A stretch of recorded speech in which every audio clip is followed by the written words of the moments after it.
ನಮ್ಮ ಬದುಕ ಬಂಗಾರ ಆಗಕ್ಕೆ ಸಾಧ್ಯತೆ ಪುಣ್ಯಾತ್ಮರೇ. ಇವತ್ತು ಪ್ರಾರಂಭ, ಮತ್ತು ನಾಳೆ ನಾಡ್ದ ಏನೋ ಅಪ್ಪಗಳದು ಏನೇನು ಮುಂದೆ ಕಾರ್ಯಕ್ರಮಗಳು ನಡೀತಾವೆ. ಕಿರೀಟ ಪೂಜೆ, ಮಹಾಪೂಜೆಗಳು, ತುಲಾಭಾರ, ಏನೇನು ಮುಂದೆ ಕಾರ್ಯಕ್ರಮ ಏನೇನದಾವ ಇಟ್ಕೊಂಡಿರ್ತಾರೆ, ನಡೀತಾವ ಕಾರ್ಯಕ್ರಮಗಳು. ತಾವೆಲ್ಲರೂ ಇಲ್ಲಿ ಕೂತೀರಿ. ಇವತ್ತೇ ಮಹಾಮಠದೊಳಗ ಏನು ಅಮೃತ ನುಡಿಗಳು ಬೀಳ್ತವೆ ನಮ್ಮ ಕಿವಿಗೆ. ನಾವು ಪವಿತ್ರ ಆಗೋಣ. ಆ ಮಹಾಮಠದೊಳಗೆ ಹೋಗಿ ಒಂದು ಸ್ವಲ್ಪ ಸೇವಾದಿಗಳು ಮಾಡಿದ್ರೆ ನಾವು ಧನ್ಯರಾಗೋಣ. ಎಲ್ಲರೂ ಇವತ್ತು ಅವನ ಮ್ಯಾಗ ಭಾರ ಹಾಕಿ, ಗುರುವಿನ ಮೇಲೆ ಭಾರ ಹಾಕಿ ತಾವಿಲ್ಲಿ ಕುಳಿತಿದ್ದೀರಿ. ಕೆಲವೊಂದು ಭಕ್ತರು ಓಡಾಡ್ತಾ ಇದ್ದಾರೆ, ಕೆಲವೊಂದು ಶಿಷ್ಯರು ಜಾತ್ರೆ ಮಾಡ್ತಾ ಇದ್ದಾರೆ, ಕೆಲವೊಂದು ದಾಸೋಗದೊಳಗೆ ಓಡಾಡಕತ್ತಾರೆ. ಆದ್ರೆ ಇಲ್ಲಿ ಎಲ್ಲನೂ ನಿಸ್ವಾರ್ಥದಿಂದ ಎಲ್ಲ ರೇವಣ ಸಿದ್ಧ ಎಲ್ಲ ನಿಂದಪ್ಪ, ಇದು ಅಪ್ಪ ಮುಚ್ಚ ಇದು ನಿಂದು. ಆದ್ರ ಇಲ್ಲೇನು ಓಡಾಡಕತ್ತೀವಲ್ಲ, ಇದು ಎಲ್ಲ ನಿಂತೇಳಿ ಆ ಪ್ರಪಂಚದ ಭಾರ ಅವನ ಮೇಲೆ ಒಗದು ಇಲ್ಲಿ ಏನು ನಾವು ಓಡಾಡಕತ್ತೀವಲ್ಲ, ನಿಜವಾಗಲೂ ಪುಣ್ಯಾತ್ಮರೇ ಒಂದು ಮಾತು ಹೇಳ್ತೀನಿ, ನಿಮ್ಮ ಪ್ರಪಂಚದ ಭಾರ ಇಲ್ಲಿ ಎಲ್ಲನೂ ಆ ಭಾರ ಭಗವಂತನ ಮೇಲೆ ಇಟ್ಟು ಏನು ತಾವು ಶ್ರಮ ಸೇವೆ ಸಲ್ಲಿಸಕತ್ತೀರಲ್ಲ, ಆ ಕಾಳಜಿ ಗದ್ದಿಗ್ಯಾಗ ಕೂತಿರ್ತಕ್ಕಂಥ ಗುರುದೇವರಿಗಿದೆ. ಯಾಕಿದೆಯಪ್ಪ ಅಂತ ಕೇಳಿದ್ರೆ, ಆ ಮಗ ಸೇವೆ ಮಾಡ್ತಾ ಇದ್ದಾನೆ, ಆ ಮಗು ಓಡಾಡಕತ್ತಾನೆ.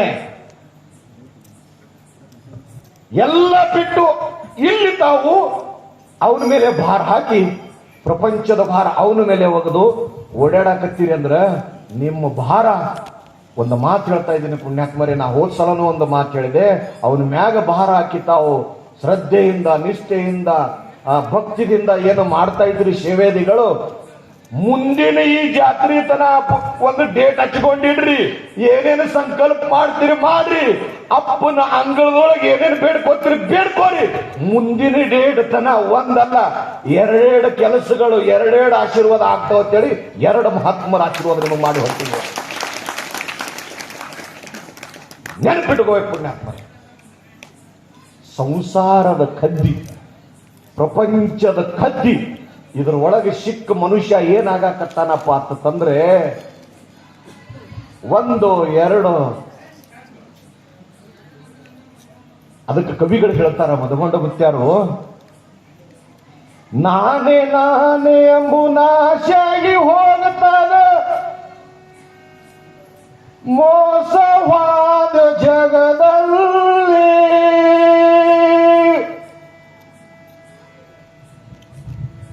ಹುಡುಗ, ಮೋಸವಾದ ಜಗದಲ್ಲಿ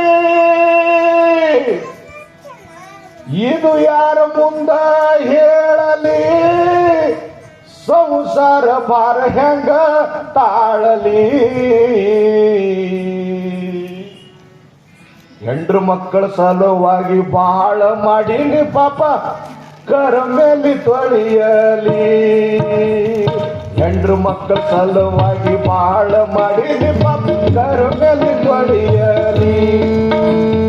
ನಾನೇ ನಾನೇ ಅಮ್ಮನ ಜಾರಿ ಹೋಗುತ್ತಾನ, ಮೋಸವಾದ ಜಗದಲ್ಲಿ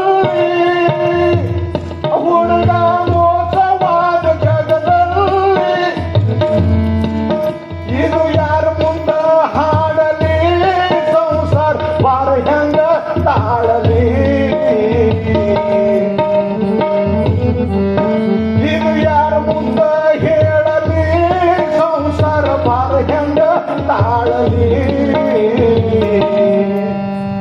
ಹೆಂಡ್ರು ಮಕ್ಕಳ ಸಲುವಾಗಿ ಬಾಳ ಮಾಡಿ ಪಾಪ ಕರ ಮೇಲೆ ತೊಳೆಯಲಿ. ಹೆಂಡ್ರು ಮಕ್ಕಳ ಸಲುವಾಗಿ ಬಾಳ ಮಾಡಿ ಪಾಪ ಕರ ಮೇಲೆ ತೊಳೆಯಲಿ.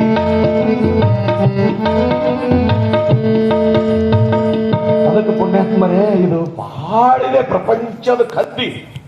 ಇದಕ್ಕೆ ನಾನ ಅನ್ಕೋತ ಹೋದ್ರೆ ಮೋಸ ಹೋಗ್ಬಿಡ್ತೀವಿ. ನೀ ಅನ್ಕೋತ ಹೋದ್ರೆ ಸಂಸಾರದ ಸಾಗರ ದಾಟ್ಸಾಕ ಇದಾನ ಭಗವಂತ. ಏನೋ ಸ್ಟೆಪ್ ಒಂದ್ ಸ್ವಲ್ಪ ಬದಲಾಯ್ತಂದ್ರ ಅದಕ್ಕೆ ಹೇಳ್ತಿದ್ರು ಗುರುಗಳು, ಮದಗೊಂಡು ಗುರುಗಳು, ಬದುಕು ಬದಲಾದ್ರ ಭಾವ ಬದಲಾಗಬಾರ್ದು. ಬದುಕ ಹೆಂಗ ಒಮ್ಮ ಹಿಂಗದ ಒಮ್ಮ ಹಂಗದ, ಕೊಟ್ಟು ನೋಡ್ತಾನೆ ಒಮ್ಮ ಕಸ್ಕೊಂಡು ನೋಡ್ತಾನ, ಎರಡು ಶಕ್ತಿ ಇದೆ ಅವನ ಬಲ್ಲಿ. ಆದ್ರ ಭಾವನೆಗಳು ಹಂಗೆ ಇಡು, ಚೇಂಜ್ ಆಗಬೇಡ. ಅದಕ್ಕೆ ಭಾರ ಭಗವಂತನ ಮೇಲೆ ಭಜಿಸು. ಒಂದು ಮಾತು ಹೇಳ್ತಾ ಇದ್ದೀನಿ, ದ್ವಾಪಾರ ಯುಗದಂದು, ದ್ವಾಪಾರ ಯುಗದೊಳಗೆ ನಡೆದಿರ್ತಕ್ಕಂಥ ಒಂದು ಮಾತು ಶ್ರೀಕೃಷ್ಣ ಪರಮಾತ್ಮಂದು. ಭಗವಂತ ಅಗತೀರ್ಥ ಹಾದಿ ಹಿಡಿದು ಮುಂದಿನ ಊರಿಗೆ ನಡೆದಿದ್ದ ಶ್ರೀಕೃಷ್ಣ ಪರಮಾತ್ಮ.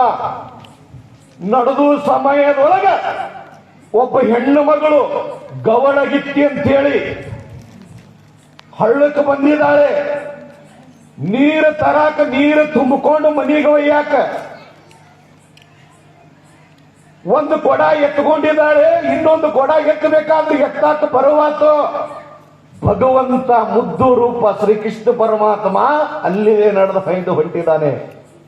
ಆಳಾಗ ಗವಳಗಿತ್ತಿ ಹೆಣ್ಣು ಮಗಳು ಅಂತಿದ್ದಾಳೆ, ಕೃಷ್ಣ ಕೃಷ್ಣ ಕೃಷ್ಣ. ಯಾಕಮ್ಮ? ಏನಿಲ್ಲಪ್ಪ, ಬಾ ಈ ಕೊಡ ಎತ್ತು, ಬಾ ಈ ಕೊಡ ಎತ್ತು ಹೊರಸು ಬಾ, ನಾ ಹೋಗ್ತೀನಪ್ಪ. ಭಗವಂತ ಹೇಳ್ತಾನೆ, ನಾ ಕೊಡ ಗಿಡ ಎತ್ತಾವಿಲ್ಲ ನಾವು, ನಿನ್ನ ಕೊಡ ನೀ ಎತ್ಕೊಂಡು ಹೋಗಂದ. ಅಲ್ಲೋ, ದಿನ ಬೆಳಿಗ್ಗೆ ಬಂದು ಕೂಡಲೇ ಬೆಣ್ಣೆ ಕೊಡ್ತೀನಿ ನಿನಗೆ. ದಿನ ನನ್ನ ಕೈಲಿ ಬೆಣ್ಣೆ ತಿಂದು ಹೋಗ್ತೀವಿ, ಅದ್ರದರೆ